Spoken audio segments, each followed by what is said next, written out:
We are told never meet your heroes, but that's not always the case. It depends on the individual. Some remarkable people don't bear close scrutiny and disappoint. All of us have human failings and no one is perfect.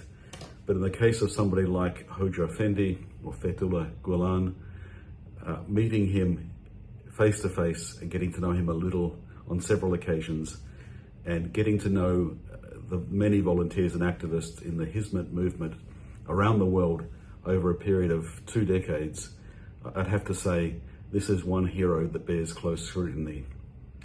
It needs to be understood that at this point in history, and this has been going on now for a good decade, Hoja Effendi and his Hizmet movement have been subject to incredible slander and real persecution. People have died in prison and been treated in the most horrible fashion.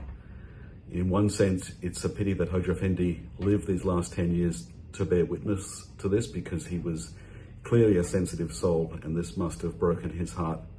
On the other hand, his steady, quiet leadership and his demonstration of a commitment to non-violence and to returning hate with love and to serving humanity was borne out by his lifelong service, including this last 10 years.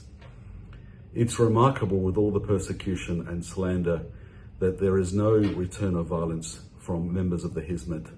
And this reflects the incredible character and vision of Hoja Effendi, which in turn reflects a rich tradition of Sufi thought, of Islamic thought, going back more than 1,000 years. If we are to test religious leadership and to test religious thought, surely the test is in how it's lived out in practice. And surely the biggest test comes under persecution. I'm very grateful to have known Hoja Effendi a little bit. I'm very grateful to know the many volunteers in the Hizmet movement.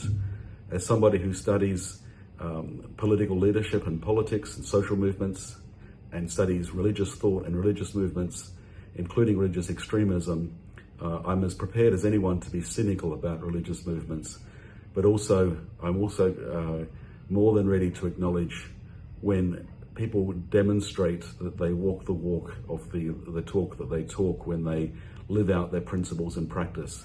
At that point, it becomes not just a matter of being convinced by what's happening, but being inspired. And I have to say, as a Protestant Christian, my religious faith and my inspiration to try and be a better person by the grace of God has been strengthened by knowing Hoja Effendi and getting to know the Hizmet movement. It's an inspiration to me and a constant reminder of the need to seek to do better and to become less selfish and to work harder to serve humanity. And I'm grateful for the opportunity of having known Hoja Effendi.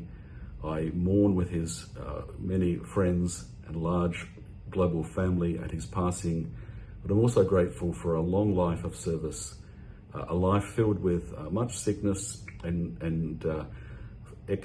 being forced into exile, suffering persecution, but using that opportunity as a witness, an opportunity to bear witness to a love for humanity and a love for service. And it's a privilege to have been able to witness this.